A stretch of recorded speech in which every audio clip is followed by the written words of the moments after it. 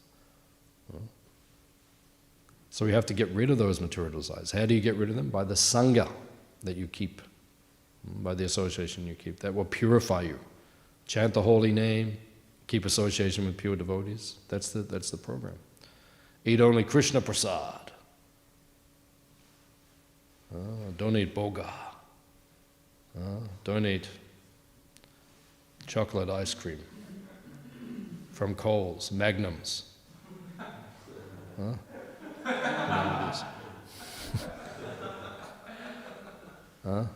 Eating so many things.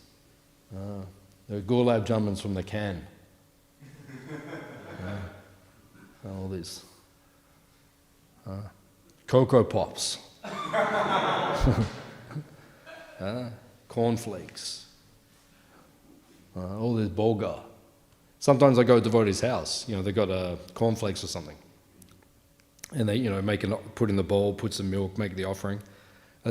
Krishna's not going to eat that. First, probably because he doesn't even know what's in it. God knows what they even put in these things these days, but he doesn't eat food cooked by non-devotees. He says that.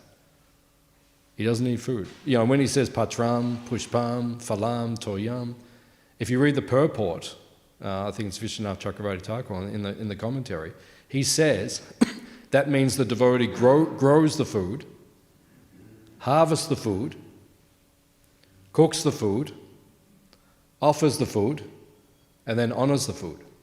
Vishwanath Chakravarti Thakur says, when Krishna says, I only eat vegetarian, that's what it means, actually. You have to go and grow all your wheat and cut it down, harvest it, right? Cook it, offer it to Krishna, and then you can take it. Otherwise you should fast, just eat apples. This is the system. That's actually the system. Krishna won't eat the food which is cooked by the non-devotees. So we should also try to do that. I know it's, we have to be practical as well.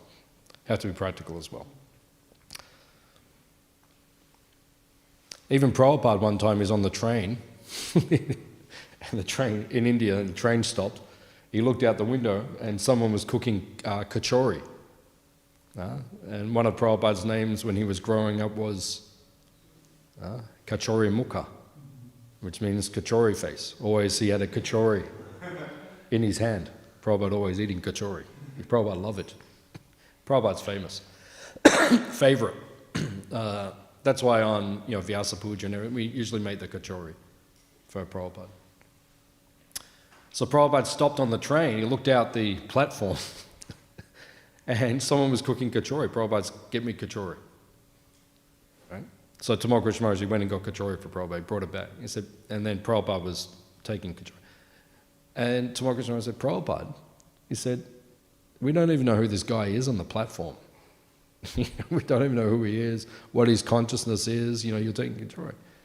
Prabhupada said, if it is hot and they are cooking it in front of you and you pay for it, it will nullify the karma. Prabhupada said that. He said it will destroy the karma. You pay for it, they cook it hot in front, it has to be pure veg and everything, but if you cook and then you honor it, then he said, it will purify the karma.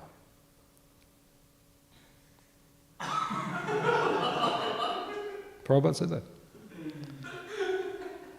But then, whether or not then we can offer that to Krishna, well, maybe that's a different thing. But then, Prabhupada said to Revati Nandan, Prabhu, he was a Swami at the time, he actually said to him one time, he said, for a devotee, everything is prasadam.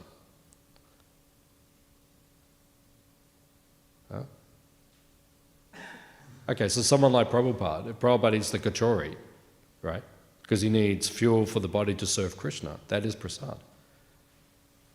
Because Prabhupada, Krishna says, I am the taste in the water, in the Gita, right? So you take the water, and Prabhupada even said in 22nd Avenue, I think like 1966, he's giving a lecture. One drunk person came past. we call like a bum or like a drunk person, like a derelict. He came past and he came into the entrance. And Prabhupada's giving the lecture and Prabhupada stopped, he looked at him and he's holding a bottle of wine.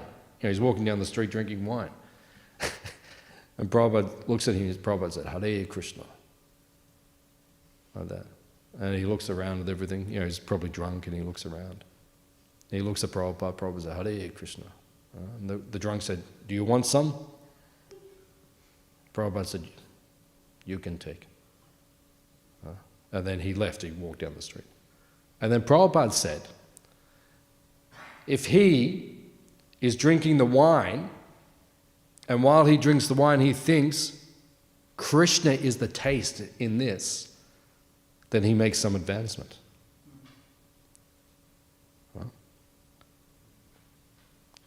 So this is the point that Prabhupada's making. For a devotee, right? I mean, you can't drink wine, you can't eat, there's certain things you can't eat and so forth. But if we're taking something in service to Krishna, then even with Hare Prabhu, right? He was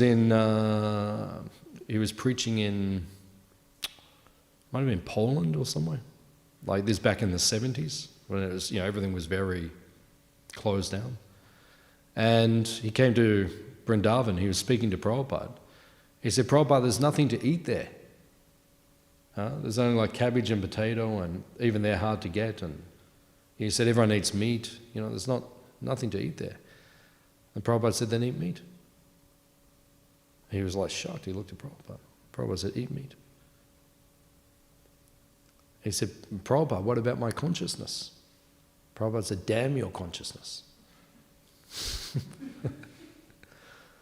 Prabhupada said, damn your consciousness. He said, the preaching must go on. And then he went back to Poland. He never ate meat. But, Prabhupada was so emphatic.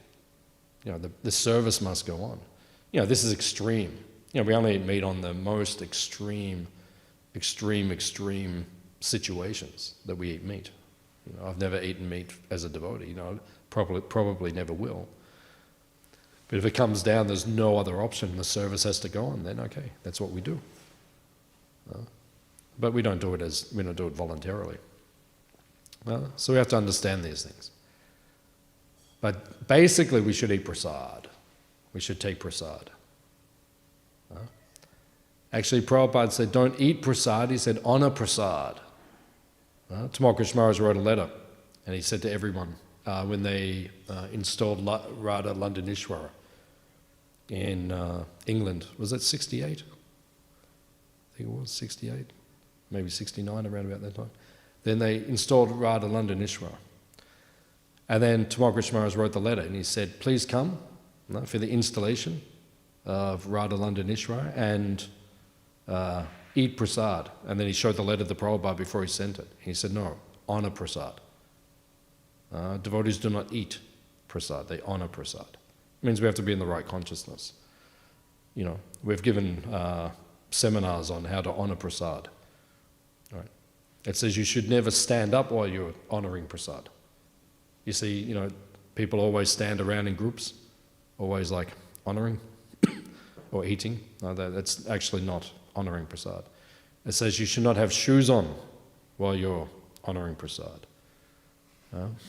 Many things.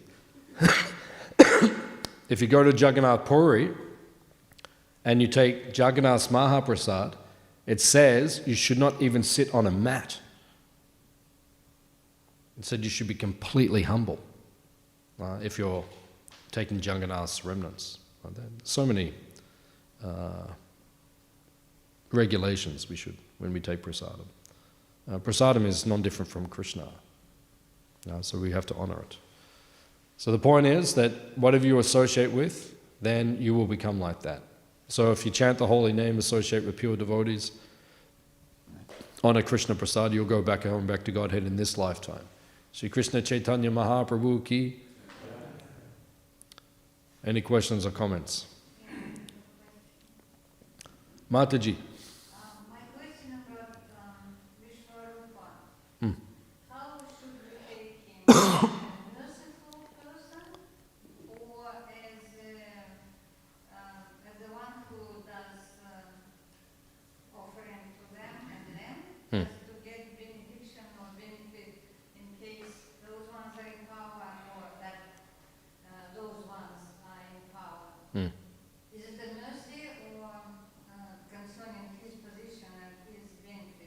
Yeah, it's a good question.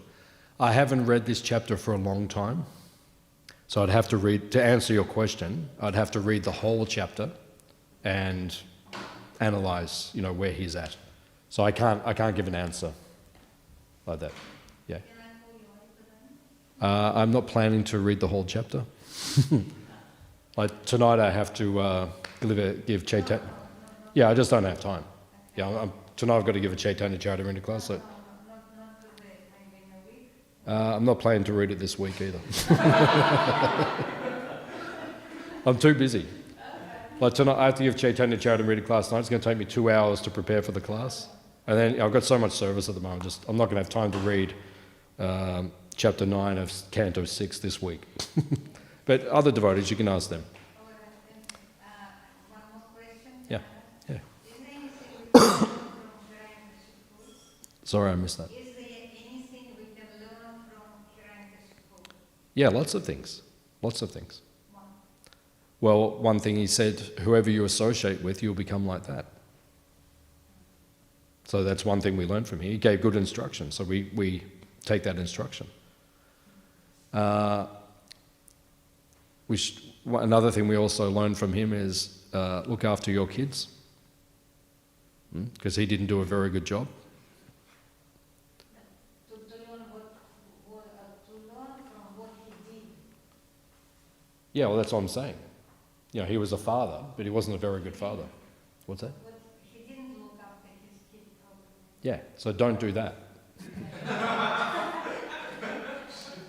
The instruction is look after your kids. Yeah, From Hiranyakashipu is a demon, right? So from the demons, what do we learn? We learn what not to do. but what about his determination to find Krishna? That's a good thing. That's a good thing. Yeah, to find. Yeah, you could say it like that. Yeah, that's a good thing. If you are then determined to find Krishna, as Hiranyakashipu was determined to find Vishnu, can we learn from that? Of course, of course. You can take gold from a dirty place. So yeah, of course, we learn all those things from him. Yeah, yeah. If he inspires you, get a little picture of him.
And I'll add a little bit to that if I can. Then, for most devotees, you're obviously progressed in Krishna consciousness. For most devotees, how to make their plans, that's under the guidance of their gurus, Because, as in your case, you said, well, you have plans and you're making plans, and then Krishna arranged something else. Okay, for you, that's okay. But then for most devotees, that's not necessarily the best thing for a younger devotee. They have to make sure they're under guidance continuously. What plan should you be following? What the guru is instructing. Right, and then you follow that. Otherwise, for you it's safe, but for others then might not be. Well, that's the same thing. Working under Krishna's guidance, Guru's guidance is the same thing. Yeah. So being able to consult with Krishna directly and pray for guidance is to me the instruction. But just adding to your point, not disagreeing with your point. But just for a less advanced devotee, that could be a dangerous thing. Because then if someone says, my authority is Krishna, and I'll wait for his guidance, it may not be the best for a lot of devotees. On certain levels, that could be precarious. Well, thank you for your point. Thank you for coming to Australia. Purifying this place. You wrote the Ekadashi book, right? The Ekadashi book, you wrote that, right? No, I didn't. I wrote Food for Peace. Food for Peace, okay, yeah. Yeah, my wife uses that a lot. Like that, so I'll tell her you're here, she'll be enthused. Like that. Maybe I can get an autograph. Thank you. But she uses that book a lot. So. Yes, sir. I have a question regarding the conflicts. You said that Any other questions or comments? Krishna, he won't accept the conflicts because they're cooked by non-devotees. But then how about all the oil we're using, all the ghee we're using, all the milk we're using, it also has been cooked by non-devotees. So what's the point? So how can we say that Krishna won't accept the conflicts, which are cooked by non-devotees, but he will accept the oil, the milk, and the ghee that we're using? It's a good point. That's a good point. Everything's very tricky in Kali Yuga. It's tricky, the whole thing. So it is. It's a very good point. But grains are on a different level because it says specifically in the Shastra that grains carry the consciousness of the cook. There is an emphasis on that. So it would appear that we have to be more careful when we're dealing with grains as opposed to the other items.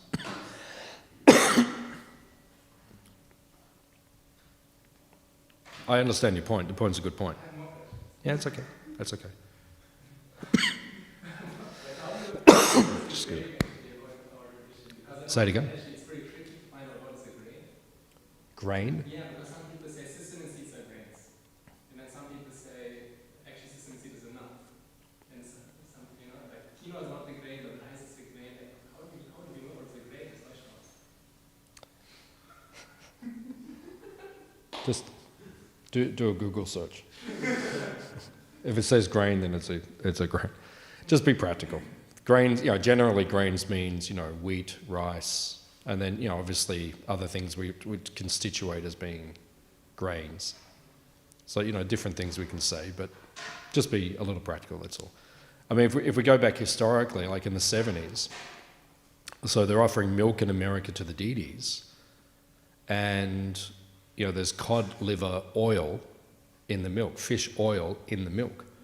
So devotees say to Prabhupada, the milk in America has fish oil in it, and we're offering it to the deities. Prabhupada said, continue to offer it. Right? Milk is so important, we have to offer it. Because Prabhupada knew there were blemishes in everything in Kali Yuga. Kaleya dosha nidhe rajan, right? Bhagavatam says, Kali Yuga is an ocean of faults. Right? There's just faults there, and I agree with your point. Okay, then, I said the oil is not pure. So what should we be doing? As Vishnu Chakravarti Thakur says, make our own oil, milk our own cows, grow our own grains, grow our own sabji, that's what we should be doing. And then we can avoid all that thing. But then that's very difficult. One more question on a separate point. And how important that you mentioned that, for example, in order the prasada, to give example in Puri, you don't even have a mat or deep, generally should not honor prasada by standing. So there are all these formalities that go along with the bhakti. And how important are they? Because this is just one example, then I hear some guys, I didn't see it in the book, but senior devotee told me that it's even a mention in Hare Bhakti-vilas that you should not worship the deities, you should not study the scriptures without doing some pranayama. Or you should there's some formalities that go with it. So how important are they? Prabhupada said in the beginning of the movement, he said, if I told you all the rules and regulations, you would faint. He said that, right? So what Prabhupada gave us in ISKCON, that's what we follow. That's like the minimal standard. And even there's quite a lot of rules and regulations we have to follow, right? So just like Chaturmasya, what did Prabhupada ask us to do? Yeah, fast from 4 things. That's not much. If you go into Hare Bhakti Vilas and you go into other places, there's a lot more detail on Chaturmasya, a lot more, right? But we don't, Prabhupada say, okay, just this. It's Kali Yuga, I'm preaching, it's a Goshanandi movement, just follow this, the basic things. So we just follow those things. We don't have to, Hare Bhakti Vilas does say many things, but Prabhupada extracted what he would call like the essence, and then he gave us those things. Yeah. So if you don't, like, I don't do pranayama before I do deity worship, right? It might be a good thing, but I just don't have time. So, because I've got other services I have to do as well, so you have to be practical. So if I basically just follow what you're taught, as a devotee in the ashram in your training, that's what you should follow.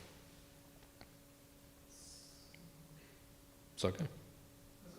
Something else you want to handle? No, it's all.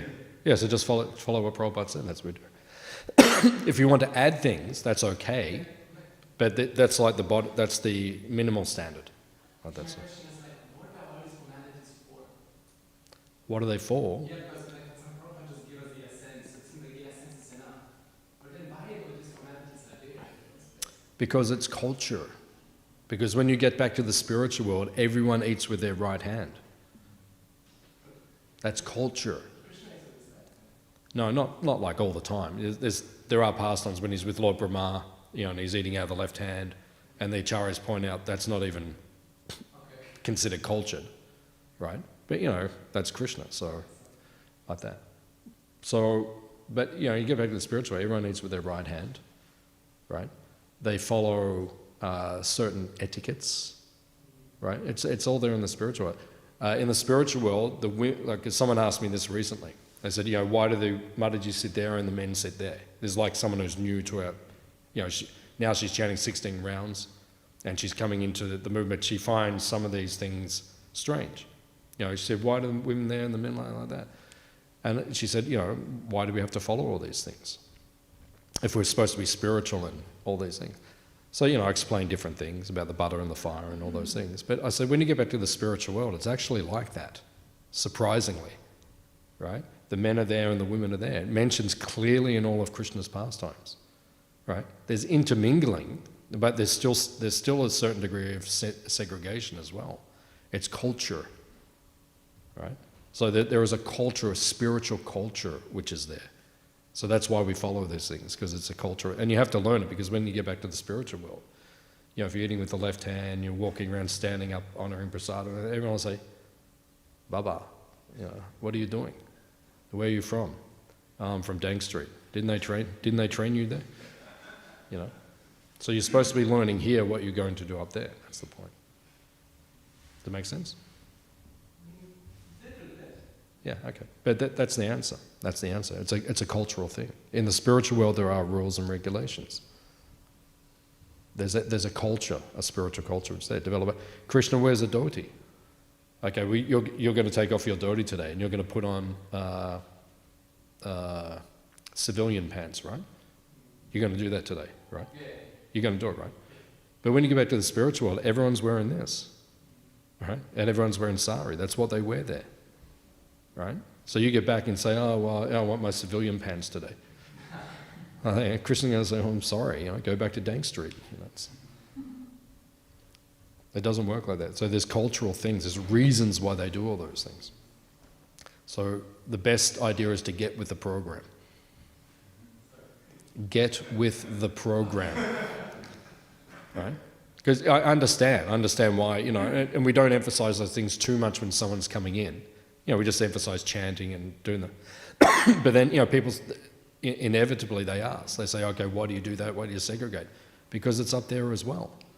So you're going to have to get with the program. If you can't adjust to it here, you're going to have problems when you get up there. So train yourself. Maybe that's what Krishna wants. Krishna wants you to eat with the right hand. Krishna wants you to sit when you take prasadam. Right? It's not like everyone's just walking around, just, pani puri, just like, it doesn't work like that. It describes in the pastimes, everyone sits in rows, right? In the morning when Krishna has breakfast, Nanda Maharaj sits, Krishna's on one side, Balaram's on the other side, Madhamangal's on the other side of Krishna, Sridharma, And Radha, with under the guidance of Yashoda, Rohini, right? They serve, and it's done very gracefully and very. There's an etiquette in the serving, like that. Well, you can say, well, I don't want to do that. I just want to stand up and walk. No, it doesn't work like that. So it's up to you if you want to follow these things or not. But there are reasons why we follow. Okay? Okay. So. Prabhu, you mentioned that sometimes we wake up with very consciousness. Also wake up with the body Yeah. consciousness. Yep. If we become aware that we wake up with the consciousness, how do we kind of take shelter and kind of change that consciousness gap there? First thing you do, you have a shower, right? And finish with cold water. You know, I think you're strong enough to do that. Do you do that? Or? Yeah, start doing it. Start doing it. I've been doing this since I joined, right? I went through periods in my very early times as a brahmachari where I had cold showers, but that only lasted a few months. But always finish, even for a few seconds. But now I do it probably for about, I don't know, 10 or seconds or more or something. Just cold water, right? From an Ayurvedic point of view, right, it has a very powerful effect on your physiognomy, your health, and also on your mental disposition. Now it's becoming like a thing around the world, Wim Hof method, and it's becoming like a whole thing now. But yeah, just do that in the morning. So that'll be enough to start getting the demons out, right? That'll help. No, that'll help. It's not going to get them all out, but but they'll start moving away. They'll think, yeah, I don't want to stay here. Demons like soft, warm, Hiranyakashipu means soft golden beds. That's what demons like. You put a cold water. If you're in a soft golden bed, someone throws a bucket of cold water on you, right? Your demoniac spirit changes quite quickly. And then we follow the morning program. Right? So we go to Mangalati, you chant your rounds, you go to the class and everything. So if you go from 4:30 to 8:30, right, just solid 4 hours of sadhana, demons aren't going to stick around for that. They're going to think, wow, I don't like this place. I want to go back to bed. Hare Krishna, Krishna Krishna, Hare Hare, Hare Ram, Hare Rama. So just do that. Yeah. Just follow the program and then you'll become pure quickly. That's the other point.